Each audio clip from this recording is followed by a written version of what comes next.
کی اور پھر شہادت ملی اور جسم کے دو ٹکڑے ہوئے اور پھر اللہ کے رسول نے بیٹوں سے کہا کہ جا کر اپنے باپ کے جنازے کو گھر لے کر جاؤ. اس جنازے کو لے کر اونٹ پر جب چلنے لگے تو اونٹ نے چلنے سے انکار کیا. ایک بار، دو بار، تین بار. پھر اللہ کے رسول نے بیٹے سے کہا ٹھہرو. ایک بیٹے کو دوڑایا کہ گھر جاؤ، ماں سے پوچھ کر آؤ کہ ابا کچھ کہہ کر آئے تھے. تب یہ جب بچہ گھر پہنچا ہے، گھر پر بیٹھی ماں قرآن پڑھ رہی تھی. بچے کو دوڑتا بھاگتا دیکھا تو گھبرا نہیں. پہلا سوال، بیٹا کیا تو رسول اللہ کو پیٹ دکھا کر چلا آیا؟ پیٹ دکھا کر نہیں آیا. اللہ میں ہمارے ابا شہید ہو گئے اور اللہ کے رسول نے یہ پوچھا ہے جنازہ گھر کی طرف نہیں آتا. کیا ابا کچھ کہہ کر گئے تھے کہ ہاں چلتے وقت میں نے مذاق میں کہا تھا پڑھے جا رہے ہو تیار ہو کر دیکھنا اللہ کے رسول واپس بھیج دیں گے تو اس پر کہا تھا اللہم لا تردنی الی اہلی، اے اللہ مجھے میرے گھر کی طرف واپس مت لوٹانا. جا کر رسول اللہ کو خبر دی، فرمایا بس عمر کا جنازہ اب یہاں سے واپس نہیں جا سکتا. عمر کا جنازہ اب یہاں سے واپس نہیں جا سکتا. میرے بھائیوں، دوستوں، عزیزوں، بزرگوں، ان کی زندگی میں دین اہم تھا. ان کی زندگی میں دین کی دعوت اہم تھی. تو اس اہم چیز پر جان کا لگ جانا، اولاد کا لگ جانا، مال کا لگ جانا، سب کچھ لگ جانا سعادت کی بات. سعادت سمجھا جاتا تھا کہ دعوت پر جس کا جو کچھ لگ گیا. اور ایک وقت ہے جس کا مال لگ گیا، جس کا جان لگ گیا، جس کی اولاد لگ گئی، وہ سعادت سمجھتے تھے. چنانچہ جس کو شہادت مل جایا کرتی تھی اس کو مبارکباد دی جایا کرتی تھی. اس کو مبارکباد دی جایا کرتی تھی کہ اللہ نے تمہارے بیٹے کو قبول کر لیا. اور پھر اس پر وہ ماں یوں کہا کرتی تھی کہ الحمدللہ کل قیامت کے میدان میں 4 شہید بیٹوں کی ماں کہہ کر پکاری جائے. اللہ نے اتنی بڑی نعمت عطا فرمائی. کیوں؟ دین اہم تھا، دین کی اہمیت تھی، دین کی دعوت کی اہمیت تھی. میرے بھائیوں، دوستوں، عزیزوں، بزرگوں، سینکڑوں واقعات صحابہ اور صحابیات کے آپ اٹھا کر دیکھ لو کہ ان کی زندگی میں جب دین اہم تھا اور دین کی اہمیت تھی تو سب کچھ پہلے دین پر تھا اور سب کچھ پہلے دین کی دعوت کے لیے تھا. ان کا جینا، ان کا پڑھنا، مقصد حیات زندگی کا اللہ کے کلمے کی سربلندی تھی. ادھر ایمان میں داخل ہو رہے ہیں، ادھر یہ تمنا ہے کہ میں کیسے اللہ کے کلمے کو سربلند کرنے والا بن جاؤں اور کیسے میرے ذریعے سے اللہ کی بات چل پڑے. دین اہم تھا تو ذرا سی دین کی کمی برداشت نہیں ہوتی تھی. ذرا سی کمی آئی اور ذرا سی کمی پر کھڑک اٹھے. حضرت حنظلہ رضی اللہ عنہ محمد رسول اللہ صلی اللہ علیہ وسلم کی مجلس میں بیٹھے. ایمان کا تذکرہ ہوا، جنت کا تذکرہ ہوا، جنت کی نعمتوں کے تذکرے ہوئے. ایمان میں بڑھتا چلا گیا، بڑھتا چلا گیا، اتنا بڑھا کہ لوگ کہنے لگے کہ اگر جنت سامنے لا کر رکھ دو تو ایمان میں لائی کے آنے کے برابر اضافہ نہیں ہوگا. اس سطح پر ایمان پہنچ گیا کہ رسول اللہ جو کہہ رہے ہیں اس سطح پر یقین ہے کہ اگر سامنے بھی آ جائے تو ایمان میں کوئی اضافہ نہیں ہوگا. اس سطح پر ایمان پہنچ گیا. اس مجلس سے اٹھے، اٹھ کر گھر آئے، بیوی سے، بچوں سے ملے، بات چیت ہوئی، ہنسی مذاق ہوا. ابھی اس میں لگے تھے، کیفیت بدلی، ایمان کی وہ سطح باقی نہیں ہوئی، معمولی سی کمی آئی، بے چین ہو گئے. حنظلہ یہ کیا ہوا؟ حنظلہ یہ کیا ہوا؟ تو رسول اللہ کی خدمت میں تھا، تیرے ایمان کی یہ کیفیت تھی، تو گھر آ گیا، تیرا ایمان ایسا ہو گیا. یہ حالت اور یہ کیفیت تو منافق کی ہوتی ہے. یہ حالت اور یہ کیفیت تو منافق کی ہوتی ہے. تو کیا کہنے لگے؟ نافقہ حنظلہ، نافقہ حنظلہ، نافقہ. حنظلہ تو منافق ہو گیا، حنظلہ تو برباد ہو گیا، حنظلہ تو ہلاک ہو گیا کہ اس کے ایمان کی سطح کبھی کچھ اور کبھی کچھ. اتنی سی کمی پر بے چین ہوئے اور سب چھوڑ چھاڑ بھاگے اور ایسے ایمانوار بھاگے ہیں کہ سڑک پر چلاتے جا رہے ہیں نافقہ حنظلہ، نافقہ حنظلہ، نافقہ حنظلہ، حنظلہ منافق، حنظلہ منافق، حنظلہ منافق. راستے میں سیدنا ابوبکر صدیق مل گئے. پوچھا حنظلہ کیا ہوا؟ کیسے یہ نعرے، کیسی یہ بات؟ حنظلہ تم اور رسول اللہ کی مجلس میں یہ حال اور گھر پر یہ حال، تم خود بتاؤ کیا یہ نفاق کی علامت نہیں ہے؟ اوہو سیدنا ابوبکر صدیق رضی اللہ عنہ تڑپ اٹھے، اندلا یہ حال تو میرا بھی ہے، یہ حال تو میرا بھی ہے، نہ فقا ابا بکر، نہ فقا ابا بکر، نہ فقا ابا بکر۔ ابو بکر بھی منافق ہو گیا، ابو بکر بھی منافق ہو گیا، ابو بکر بھی منافق ہو گیا، اور دونوں رسول اللہ کی خدمت میں پہنچ گئے، یا رسول اللہ ہم تو ہلاک ہو گئے، ہم تو برباد ہو گئے۔ کیا ہوا؟ یا رسول اللہ آپ کی مجلس میں آپ کے زبان سے نکلے ہوئے الفاظ کو سن کر ایمان کی یہ سطح ہوتی ہے، اور پھر جب آپ کی مجلس سے اٹھ کر ہم گھر چلے جاتے ہیں اپنے کاروبار میں اور بیوی بچوں میں، تو ایمان کی سطح یہ ہو جاتی ہے، یا رسول اللہ یہ تو نفاق ہے، کبھی بڑھ جائے کبھی گھٹ جائے۔ فرمایا نہ انزلہ، اگر جو سطح تمہارے ایمان کی ہماری مجلس میں رہتی ہے یہ 24 گھنٹے رہنے لگے تو فرشتے تمہارے بستروں پر تم سے مصافحہ کریں۔ انزلہ ہاکذا و ہاکذا، کبھی یہ اور کبھی یہ۔ الایمان یزید و ینقص، ایمان گھٹے گا بھی ایمان بڑھے گا۔ اب جا کر تسلی ہوئی، تو ایمان اہمیت تھی، ایمان کی اہمیت تھی، دین کی اہمیت تھی، تو ذرا سی کمی پر تڑپ گئے، بے چین ہو گئے۔ کیا ہوا میرے بھائیوں، دوستوں، عزیزوں، بزرگوں؟ کیونکہ میری تمہاری زندگی سے دین کی اور ایمان کی اور دین کی دعوت کی یہ اہمیت نکل گئی، یہ اہمیت کم ہو گئی، یہ اہمیت ختم ہو گئی، تو ہو گیا تو ٹھیک اور نہ ہوا تو ٹھیک، کر لیا تو ٹھیک اور نہ کیا تو ٹھیک، ہم ہر حال میں راضی ہیں۔ میرے بھائیوں، دوستوں، عزیزوں، بزرگوں، ہم نے اہمیت نہیں دی دین کو، ہم نے اہمیت نہیں دی دین کی دعوت کو۔ اگر دین کی دعوت کو اہمیت دیتے تو پھر ہماری ساری چیزیں اس دین کی دعوت کے تابع ہوتی ہیں۔ یہ دعوت کے بعد ہمارے سامنے دوسرے تقاضے، دعوت کے بعد ہمارے سامنے دوسرے کام۔ جس طرح صحابہ کرام نے دین کی دعوت کو اپنی زندگی میں نمبر 1 پر رکھ کر اپنی ساری چیزوں کو اس کے تابع کیا، کیا کاروبار اور کیا کھیتی باڑی اور کیا بیوی بچے اور کیا وطن اور کیا گھر بار اور کیا رشتے دار اور کیا موت و حیات اور کیا شادی بیاہ، سب کچھ دین کے تابع تھا، سب کچھ دین کی محنت کے تابع تھا۔ وہ یہ جانتے تھے کہ پہلا کام حضرت محمد صلی اللہ علیہ وسلم کی لائی ہوئی اس محنت کو دنیا کے بسنے والے انسانوں تک پہنچانا، حضرت محمد صلی اللہ علیہ وسلم کے لائے ہوئے اسلام کو دنیا کے بسنے والے انسانوں تک پہنچانا، یہ پہلی ہماری ذمہ داری ہے۔ اس کے بعد ہے کاروبار، اس کے بعد ہے بیوی بچے، اس کے بعد ہے اور ساری مصروفیات۔ اس لیے پھر وہاں تشکیل کی ضرورت نہیں تھی، پھر وہاں تقاضے مانے کی ضرورت نہیں تھی۔ وہاں تو ایک بات کہی جاتی تھی کہ بھئی یہ کام ہے یہ ہونا ہے، یہ کام ہے یہ ہونا ہے، اور پھر اس ایک کام کے پورا کرنے والے 10 افراد کی ضرورت ہوتی تھی اور 1000 تیار ہوتے تھے، 1000 تیار ہوتے تھے، کیونکہ پہلا مقصد ہی یہی ہے، ہماری زندگی کا سب سے اہم کام ہی یہی ہے کہ اللہ کا دین سر بلند، اللہ کی بات چلے اور دنیا میں دین عام ہو، اللہ کا کلام اور نبی کی زندگی دنیا میں عام ہو، ان کی زندگی کا مقصد ہی یہی۔ اور میرے بھائیوں، دوستوں، عزیزوں، بزرگوں، اگر ان صحابہ نے دین کی اس دعوت کو اور دین کی اس محنت کو اپنی زندگی کا اس طرح مقصد حیات نہ بنایا ہوتا اور اس کو اتنی اہمیت نہ دی ہوتی تو پھر یہ دین ہمارے تمہارے تک آ نہیں سکتا، ہمارے تمہارے تک پہنچ نہیں سکتا۔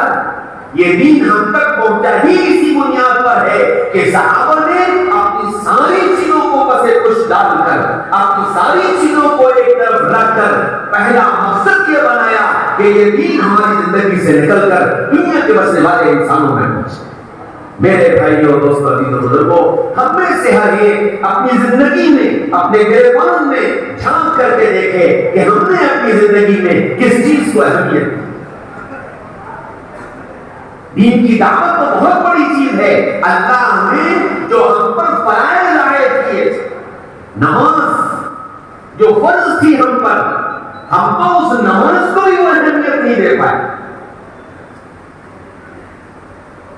جب جہاں چھوڑ دی، جیسے جہاں پڑھ لی، آدھی پڑھ لی ادھوری پڑھ لی، ہم نماز کو اہمیت نہیں دے پائے تو بتاؤ دعوت کو اہمیت کہاں سے دے دیں؟ میرے بھائیوں دوستوں بزرگوں، اور اس دعوت کو اہمیت نہ دینے کا نقصان یہ ہوا کہ ہر آنے والا دن ایمان کے اعتبار سے ہم کو اور ہماری نسلوں کو کمزور کرتا چلا. ہر آنے والا دن کام کے اعتبار سے کام کرنے والوں کی سطح کو گراتا چلا گیا. کیونکہ اہمیت ختم ہو گئی، ہم نے اہمیت نہیں دی. اولاد اسکول نہیں گئی، ہم پریشان ہوئے. اولاد کالج نہیں گئی، ہم پریشان ہوئے. اولاد نے کاروبار کو نہیں سنبھالا، ہم پریشان ہوئے. لیکن اولاد جماعت سے نماز پڑھنے نہیں گئی، ہماری پیشانی پر بل نہیں پڑے. اولاد نے اپنا سہروزہ وقت پر نہیں لگایا، ہم نے ایک مرتبہ اس سے تذکرہ نہیں کیا.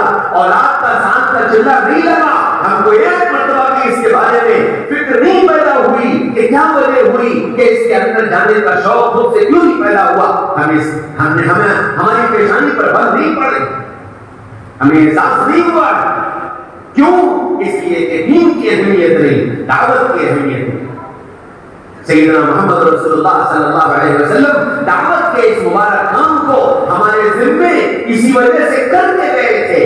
الا فلیبلغ الشاہد منکم الغائب، جتنے موجود ہو تم سب ہمارے اسلام کے امین ہو، اور اسلام کو دنیا کے بسنے والے انسانوں تک پہنچانا یہ تمہاری ذمہ داری. محمد صلی اللہ علیہ وسلم ذمہ دار بنا کر گئے.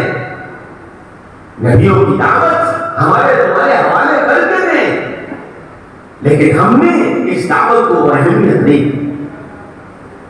حالانکہ یہ دعوت ہماری زندگی کا مقصد حیات تھا. ہم دنیا میں آئے ہی تھے اللہ کی بڑائی کو لے کے. ہم تو دنیا میں آئے ہی تھے دنیا کے بسنے والے انسانوں کو اللہ کی عظمت، اللہ کی کبریائی، اللہ کی طاقت، اللہ کی قدرت سمجھانے کے لیے کہ دنیا کے بسنے والے انسان اللہ کی عظمت اور طاقت اور کبریائی کو سن کر اور سمجھ کر اللہ کے ربی و فرمانبردار بن جائیں. ہم تو آئے دنیا میں اسی لیے، ہمارا مقصد ہی یہی تھا. اور ہم اپنے مقصد کو بھول بیٹھے، ہم اپنی ذمہ داری کو بھول بیٹھے. ہم یہ سوچنے لگے کہ گشت سے کیا ہوگا، ہم یہ سوچنے لگے کہ اجتماع سے کیا ہوگا، ہم یہ سوچنے لگے 3 دن سے کیا ہوگا. میرے بھائیوں اور دوستوں عزیز و بزرگوں، کیا ہوگا یہ تو بات کی بات ہے، کیا ہوا ہے یہ نظر آ رہا ہے. کیا ہوگا یہ تو بات کی بات ہے، کیا ہوا ہے یہ نظر آ رہا ہے. اور میرے بھائیوں اور دوستوں عزیز و بزرگوں، ساری دنیا پر آپ نگاہ ڈالو، اسی گلیوں کے گشتوں سے، اسی 3 دن سے، اسی 40 دن سے ساری دنیا میں کیا ہو گیا یہ دنیا نے دیکھا. ہزاروں لاکھوں کارگزاریاں ہمارے اور آپ کے سامنے، اور وہ کیوں ہے اور کیسے بنی اور کیوں ہوئی کہ جنہوں نے اپنی زندگی میں دعوت کو اپنی زندگی کا مقصد بنا کر ساری چیزوں پر دعوت کو ترجیح دی، اللہ نے ان کی پھر ویسے ہی مدد کی جیسے پچھلے بنی اسرائیل کے انبیاء کی مدد کی. پھر ویسے ہی وعدے پورے ہوئے جیسے بنی اسرائیل کے انبیاء کے ساتھ وعدے پورے ہوئے. اور یہ میں نہیں کہہ رہا ہوں، محمد رسول اللہ صلی اللہ علیہ وسلم بتا کر گئے. توریت کے اندر اللہ تعالیٰ نے اعلان کیا، یا داؤد یاتی من بعدک نبی، اے داؤد تمہارے بعد ایک نبی آئے گا، اسمہ احمد و محمد، اس کا نام احمد اور محمد صلی اللہ علیہ وسلم ہوگا. امتہ مرحومہ و مغفورہ، اس کی امت قابل رحم ہوگی، اس کی امت قابل مغفرت ہوگی. وَلَهُ فَرَائِضٌ كَفَرَائِضِ الْأَنْبِيَاء، اس امت کے ذمے وہ کام ہوگا جو نبیوں کے ذمے کام ہوا کرتا تھا. وَلَهُ أَجْرٌ كَأَجْرِ الْأَنْبِيَاء، اس امت کے لیے وہ اجر ہوگا جو نبیوں کے لیے اجر ہوا کرتا تھا. اور پھر میرے بھائیوں دوستوں عزیزوں بزرگوں، جتنے معجزات اللہ نے پچھلے نبیوں کو معجزہ بنا کر دیے تھے، اللہ نے اس امت کے اپنے نیک بندوں کو وہ سارے معجزات کرام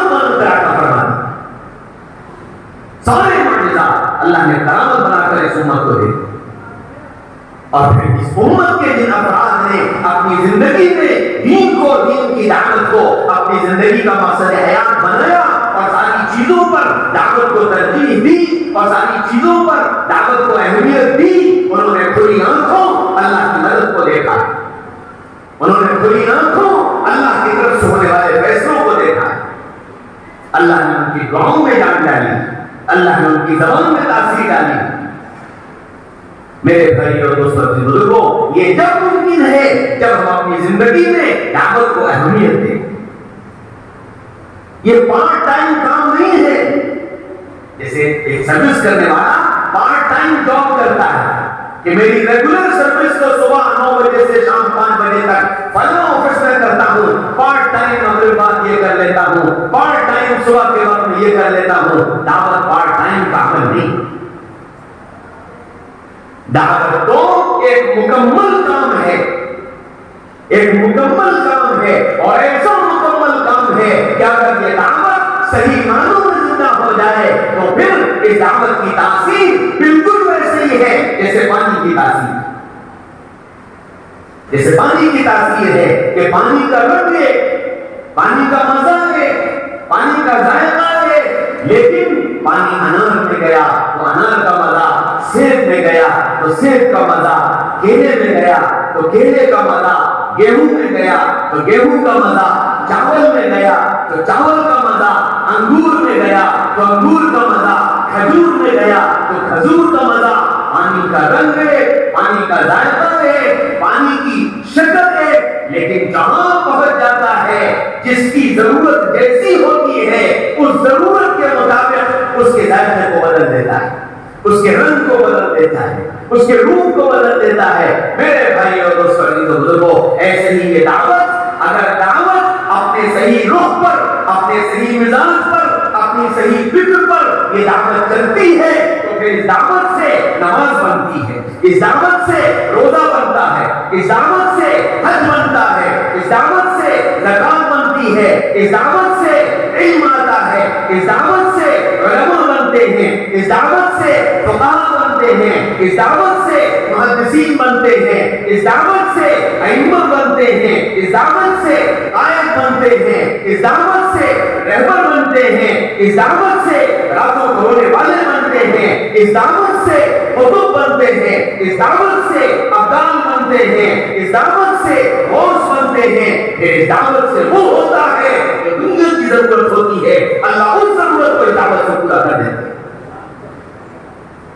شرط یہ ہے کہ دعوت اپنے روح پر ہو، شرط یہ ہے کہ دعوت اپنے مزاج پر ہو، اور دعوت کا مزاج نبوت کا مزاج ہے، دعوت کا مزاج نبوت کا مزاج ہے، نبوت کے مزاج میں نرمی ہے، نبوت کے مزاج میں اخلاق ہے، نبوت کے مزاج میں محبت ہے کہ یہ دعوت ڈنڈے کے زور پر نہیں چلے گی، یہ دعوت جھڑک کر نہیں چلے گی، یہ دعوت زبردستی نہیں چلے گی، یہ دعوت تو اخلاق کے اعلیٰ نمونے پر اور اخلاق کے اعلیٰ اظہار پر یہ دعوت چلا کرتی ہے۔ فَبِمَا رَحْمَةٍ مِّنَ اللَّهِ لِنتَ لَهُمْ وَلَوْ كُنتَ فَظًّا غَلِيظَ الْقَلْبِ لَانفَضُّوا مِنْ حَوْلِكَ۔ اے محمد صلی اللہ علیہ وسلم، اگر آپ سخت دل ہو جاتے تو یہ جو کالے گورے عربی اجمی شہری دیہاتی رومی فارسی حبشی یہ آپ کے آس پاس جمع ہو گئے، یہ کوئی آپ کے پاس نہ آ۔ ہم نے آپ کو نرم دل بنایا ہے، دعوت نرمی کے ساتھ چلے، دعوت نرم مزاجی کے ساتھ چلے، دعوت عاجزی کے ساتھ چلے، دعوت تواضع کے ساتھ چلے، دعوت اپنے کو مٹا کر چلے، دعوت اپنی ناک کٹوا کر چلے۔ سب کچھ کرنے کے بعد کیا چلنا، کیا 4 مہینہ، کیا بیرون، کیا اندرون اور کیا بیرون اور کیا تقاضے سب پورا کر لے، اور سب کرنے کے بعد کیا کہے، اننی من المسلمین، اننی من المسلمین، میں ایک عام مسلمان ہوں، میں سیدھا سادہ بندہ ہوں، مجھے کچھ نہیں آتا، میں کچھ نہیں جانتا۔ یہ دعوت اس مزاج پر چلے۔ محمد رسول اللہ صلی اللہ علیہ وسلم نے اپنی ذات سے ہم کو اسی رخ پر دعوت کو چلا کر دکھایا۔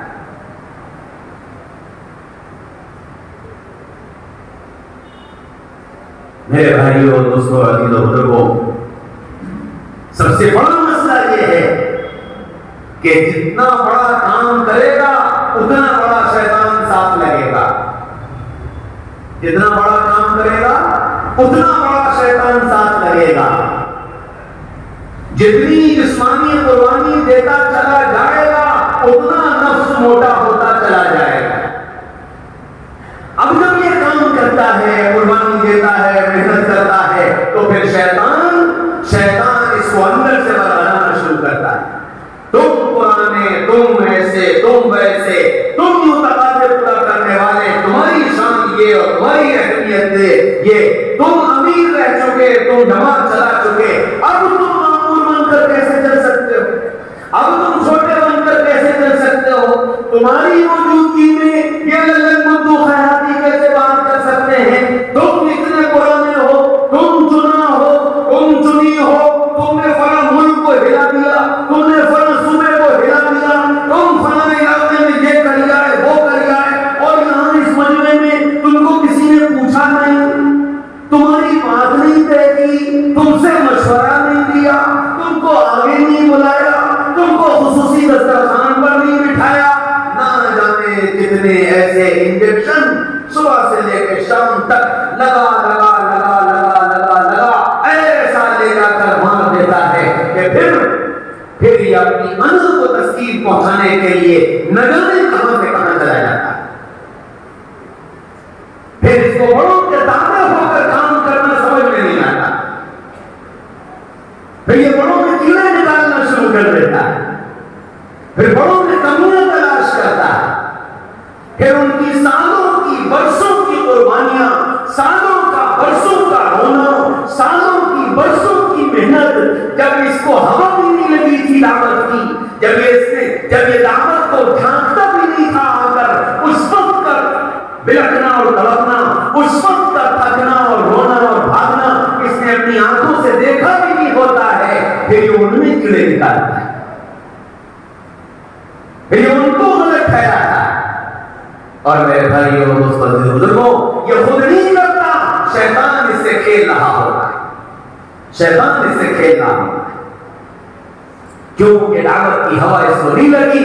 اگر دعوت کی ہوا لگ جاتی تو سیدنا ابوبکر صدیق رضی اللہ عنہ جیسا پرانا، سیدنا ابوبکر صدیق رضی اللہ عنہ جیسا تقاضوں کو پورا کرنے والا، سیدنا ابوبکر صدیق رضی اللہ عنہ جیسا محبوب اور مقبول، پھر وہ یوں نہ کہتا کاش میں مومن کے بدن کا بال ہوتا، کاش میری ماں نے مجھے جنا ہی نہ ہوتا، کاش میں گھاس کا ایک دن کا ہوتا کہ اللہ کے سامنے کھڑے ہو کر مجھے حساب نہ دینا پڑتا، پھر ابوبکر کے یہ جملے نہ ہوتے.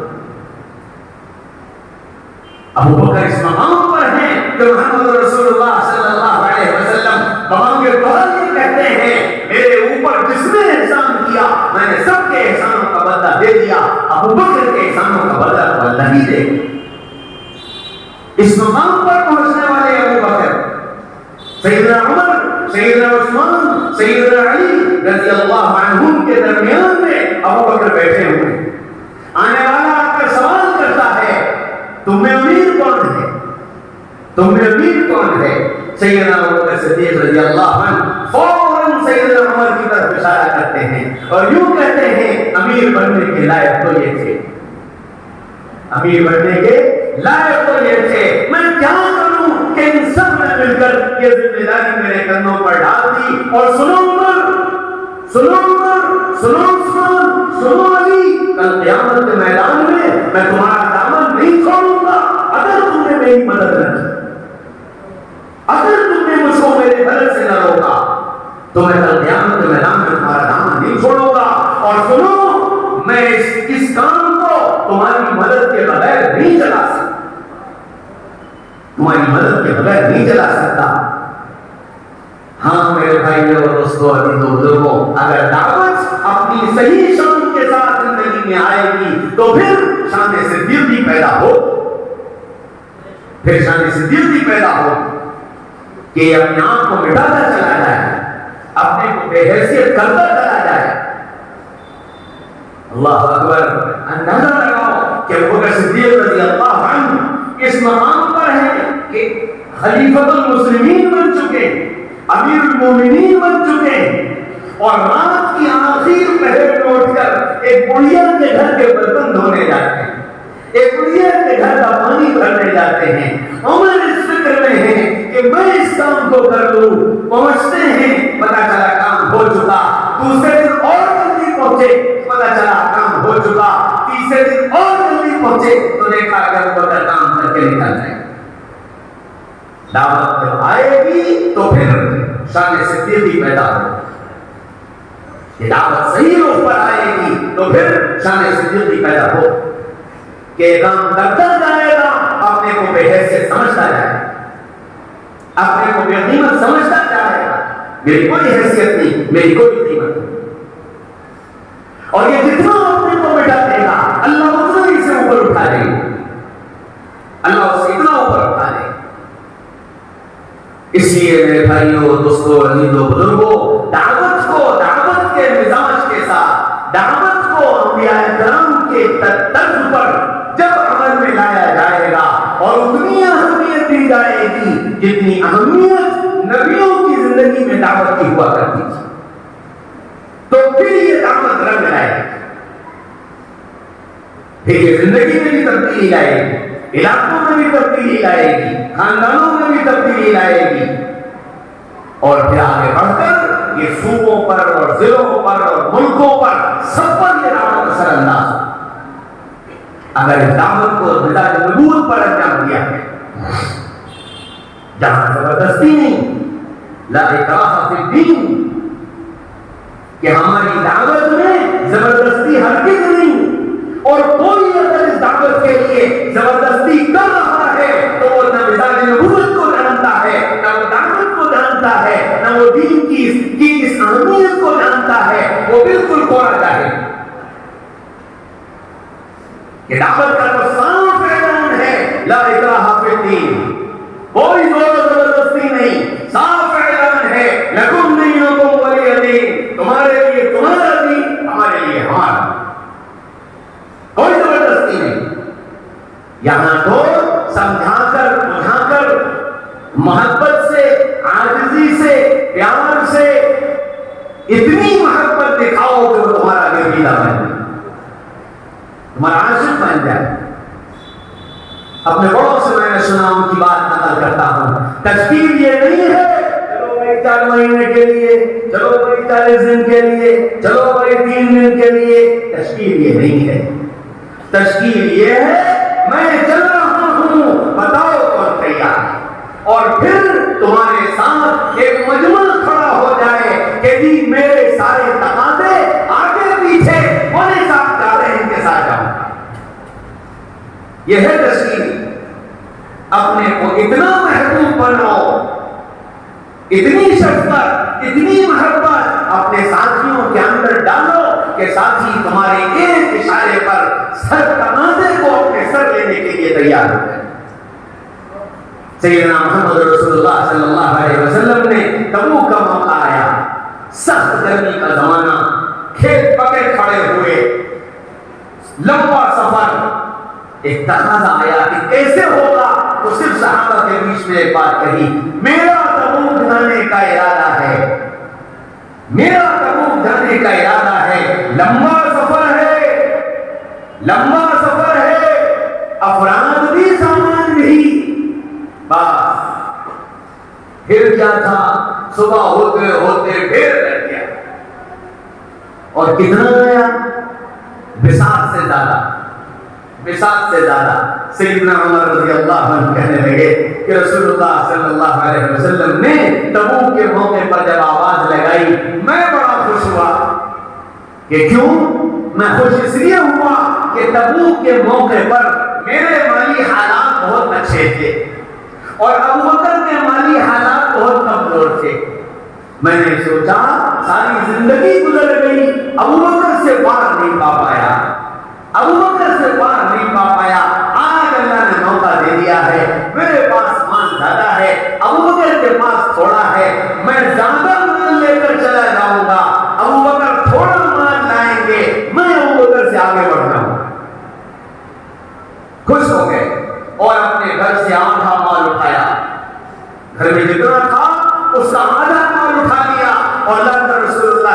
خدمت میں پیش کر دیا. عمر مال لے کر پہنچے, فرمایا عمر جھالائے, عمر جھالائے.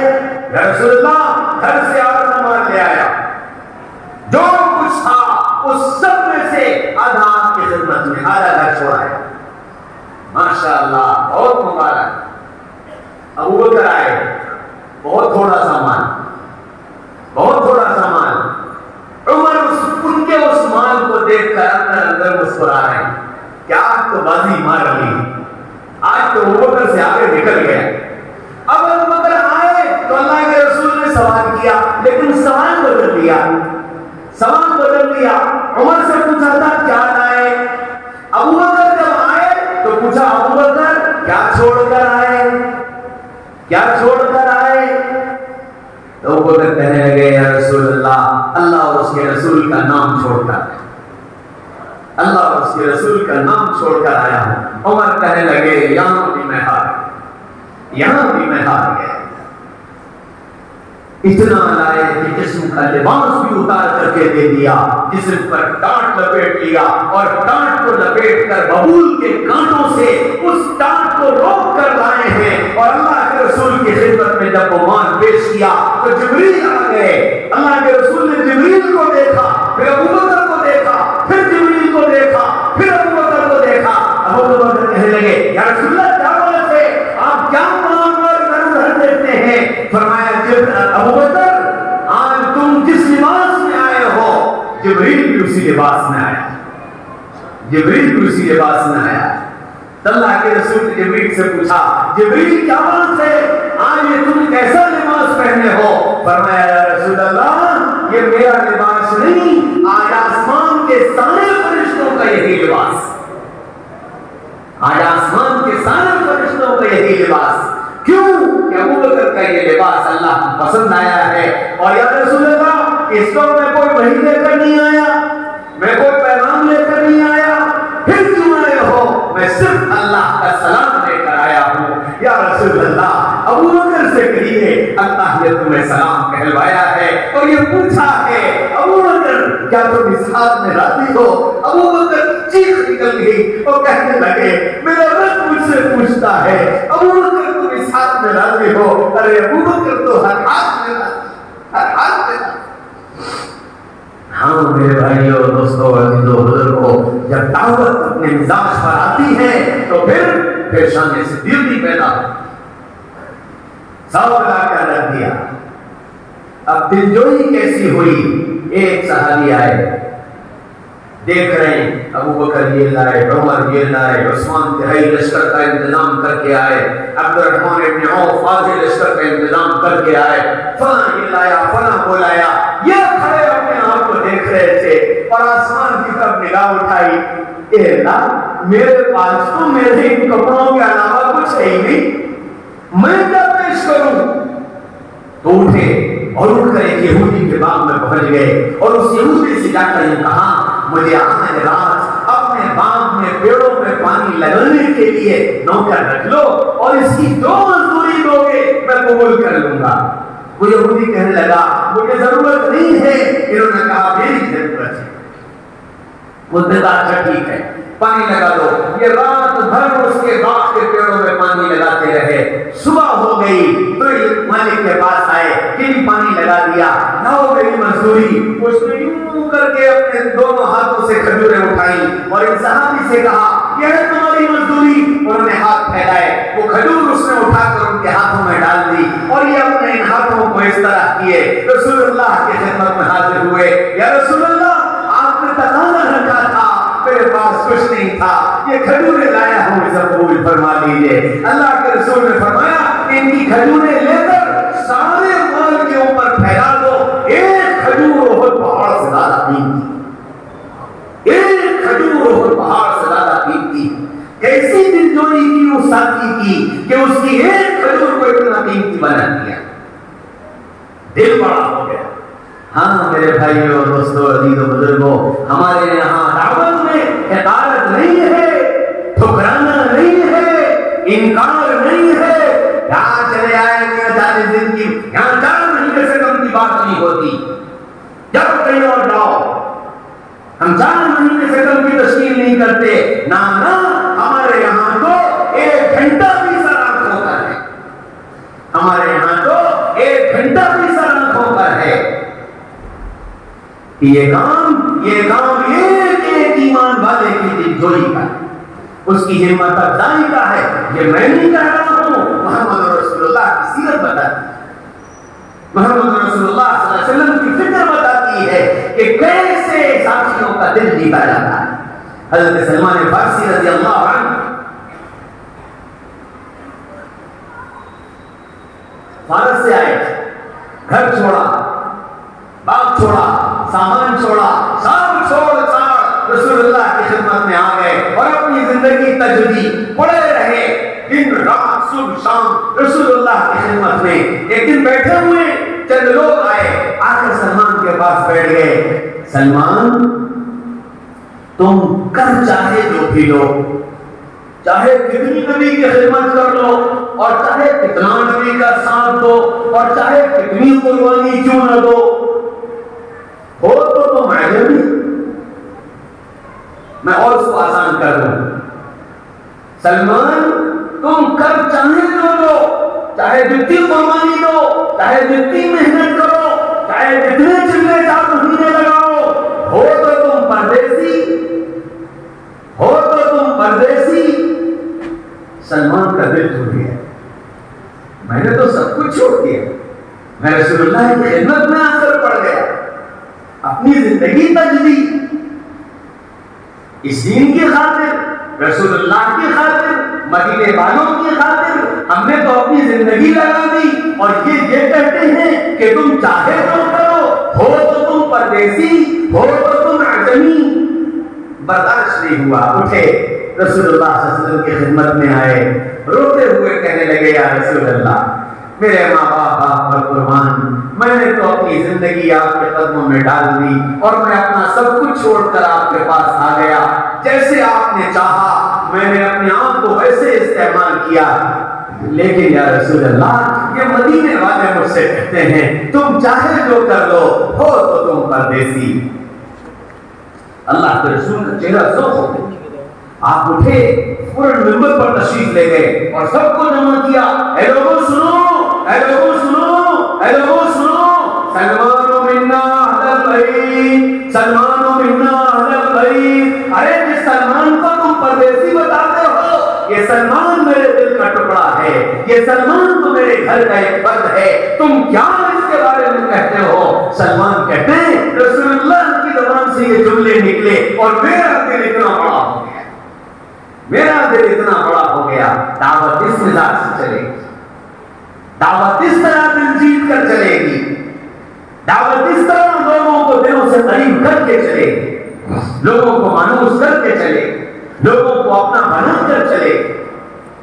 دعوت کی یہ شان ہے، دعوت کا یہ مزاج ہے، اور جب تک کام اس ترتیب پر ہوتا رہے گا، کام بڑھتا رہے گا، افراد بنتے رہیں گے، اللہ کی مدد آتی رہے گی، اور جب کام اس نہج سے ہٹ کر، اس نہج سے ہٹ کر ڈنڈے کے زور پر آ جائے، طاقت کے زور پر آ جائے، زور و زبردستی پر آ جائے، میرے بھائیوں، دوستوں، عزیزوں، بزرگوں، ہو سکتا ہے کام کی شکلیں نظر آئیں، لیکن ان شکلوں میں اللہ کی وہ مدد شامل حال نہیں ہو سکتی۔ یہ بالکل طے شدہ بات ہے، اور یہ میری بات نہیں، یہ قرآن کی بات ہے، یہ میری بات نہیں، یہ رسول اللہ صلی اللہ علیہ وسلم کی سیرت کی بات ہے۔ اس لیے دعوت کو اہمیت دے کر مزاج نبوت پر دعوت کو جب چلایا جائے گا تب اللہ نتائج نکالے گا۔ ہاں میرے بھائیوں، دوستوں، عزیزوں، بزرگوں، آپ چلے جائیے ماضی میں، کوئی بہت دور جانے کی ضرورت نہیں، 50-60 سال پہلے چلے جاؤ۔ ہمارے اس میں بہت سے ایسے پرانے بوڑھے بیٹھے ہوئے ہیں جنہوں نے ہم سے 40-50 سال پہلے کی دعوت دیکھی ہے، دیکھا ہے کیسے لوگ کیسے خوشامدی کی گئی، دیکھا ہے کیسے تھوڑیوں میں ہاتھ ڈالا گیا، دیکھا ہے کیسے ان کے ایک ایک دن کو قیمتی سمجھا گیا، دیکھا ہے ان کے ایک ایک گھنٹوں کو کیسا قیمتی سمجھا گیا۔ جب قیمتی سمجھا گیا تو پھر نالی کا بڑا شرابی بھی اٹھ کر آ کر مسجد میں بیٹھ گیا۔